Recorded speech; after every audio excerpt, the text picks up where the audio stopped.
आजकालची मुलं ना कोणत्याही टायमाला काही डिमांड करतात. आता त्याच्यामुळे आईची फजिती होते. तर माझी अशीच झाली. मुलांना विचारलं टिफिन मध्ये काय द्यायचं? मुलं म्हणाले डोसा.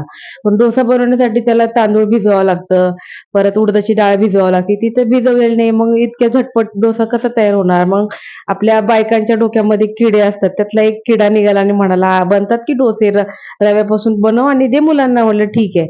मग 1 वाटी रवा घेतला, अर्धी वाटी दही घेतलं, त्याच्यामध्ये दुनियाभरचे मसाले घातले, एक कच्चा बटाटा थोडासा अर्धा काचा शिजवला होता मी, तो घातला. त्याच्यामध्ये चांगली कोथिंबीर वगैरे घालून घेतली.